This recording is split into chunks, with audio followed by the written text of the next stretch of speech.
ప్రియమైన దేవుని బిడ్డారా, యేసుక్రీస్తు వారి నామములో మీకు వందనాలు. ఒక సత్యాన్ని మీకు తెలియజేయాలని ఆశపడుతున్నాను. అదేంటే ఒకతను నాకు వాట్సాప్ ద్వారా ఒక ప్రశ్న నాకు పంపించాడు. అదేమిటంటే అది అందరికీ తెలిసిందే, అయినా కానీ దాంట్లో ఒక మర్మం ఉందన్నమాట. వాక్యానుసారంగా మనం దానికి జవాబు చెప్పాలి.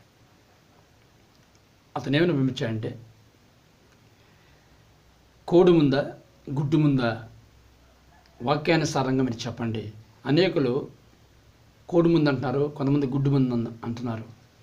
అన్యులు కూడా నన్ను అడిగారు ఈ విషయం. నీ బైబిల్లో దీనికి జవాబు ఉందని నన్ను అడిగారు.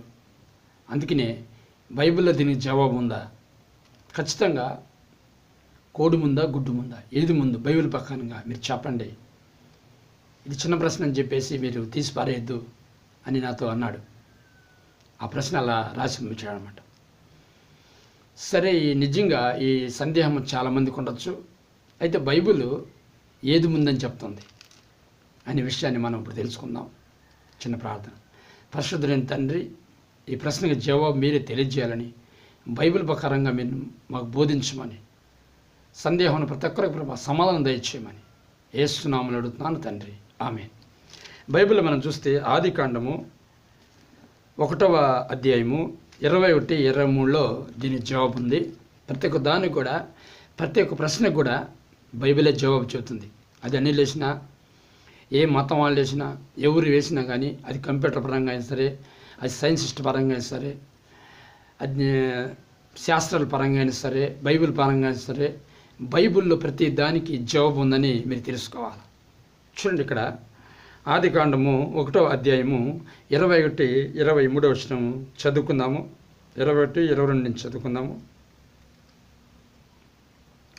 దేవుడు జలములలో వాటి వాటి జాతి ప్రకారం జలములు సమృద్ధిగా పుట్టించిన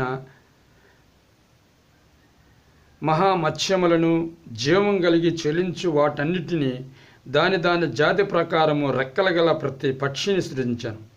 అది మంచిదని దేవుడు చూసిన. దేవుడు, మీరు ఫలించి అభివృద్ధి పొంది సముద్ర జలములలో నిండియుండుడనియు పక్షులు భూమి మీద విస్తరించిన గాకనియు వాటిని ఆశీర్వదించును. చూడండి, ఇక్కడ కోడి పక్షి జాతికి చెందింది. ఈ వాక్యంలో మనం గమనించినట్లయితే, చాలా శ్రద్ధగా మనం గమనించినట్లయితే, దేవుడు మొదట పక్షులను సృష్టించాడు. పక్షులు పెట్టే గుడ్లు కాదండి సృష్టించింది. అంటే దాని పక్కన ముందు కోడిని దేవుడు సృష్టించాడు. కలుగునుగాక, ఆ పక్షులను కలుగునుగాక అన్నాడు. పక్షులు కలిగినాయి.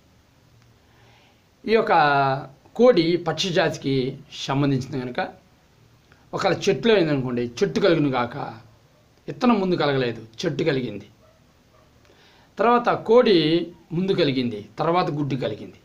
పక్షులు ముందు కలిగినాయి, వాటి గుడ్లు తర్వాత కలిగినాయి, వాటి పిల్ల తర్వాత కలిగింది. అర్థమవుతుందండి? అర్థమవుతుందా? కనుక విత్తనం ముందు కలగలేదు, చెట్లు ముందు కలిగినాయి. ప్రభు ఏమన్నాడు? చెట్లు కలుగును గాక అన్నాడు. విత్తనములు ఇచ్చే చెట్లు కలుగును గాక అన్నాడు. చెట్లు ముందు కలిగినాయి. తర్వాత పక్షులు కలుగును గాక అన్నాడు. పక్షులు కలిగినాయి. జంతువులు కలుగును గాక అన్నాడు. జంతువులు కలిగినాయి. అర్థమవుతుందండి? భూమి వాటిని పుట్టించింది. ప్రకృతి కలుగును గాక అన్నాడు. ప్రకృతి కలిగింది.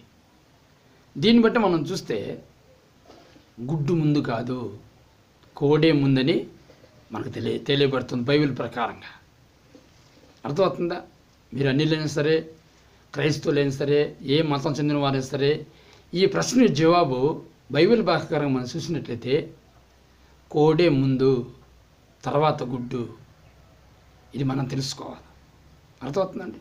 బైబిల్ ప్రకారంగా దేవుడు ముందు పక్షి జాతిని సృజించాడు. అర్థమైందా? ఆ పక్షి జాతి నుంచి ఈ గుడ్డు వచ్చింది. పక్షి జాతి నుంచి ఈ గుడ్లు వచ్చినాయి, తర్వాత పిల్లలు వచ్చినాయి.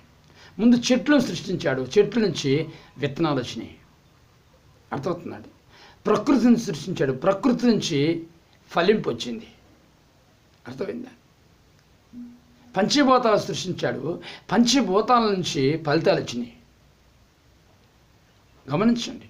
కనుక ప్రియ సహోదర సహోదరి, నన్ను అడిగిన సహోదరుడికి జవాబు వచ్చిందనుకుంటున్నాను.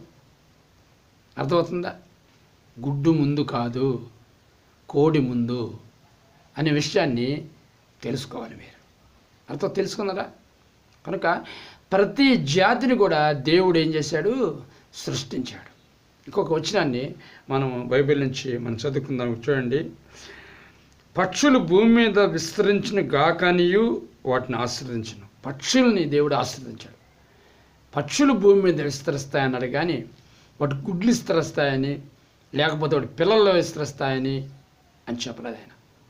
పక్షులు భూమి మీద విస్తరించిన గాక. ఆ విధంగానే ఫలించి అభివృద్ధి పొంది విస్తరించాయి ఈ పక్షి జాతి. ముందు పక్షులు సృష్టించబడ్డాయి. దాన్ని బట్టి కోడి ముందు సృష్టించబడింది. కోడి ముందు, గుడ్డు తర్వాత. ఓకేనా? ప్రార్థన చేసుకుందాం. పరిశుద్ధుడైన స్తోత్రాలు. ఈ వాక్యం విన్న ప్రభా, ప్రతి బిడ్డను కూడా దీవించి ఆశ్రయించి సహాయం చేయమని యేసు నామములో అడుగుతున్నాను తండ్రి. ఆమెన్.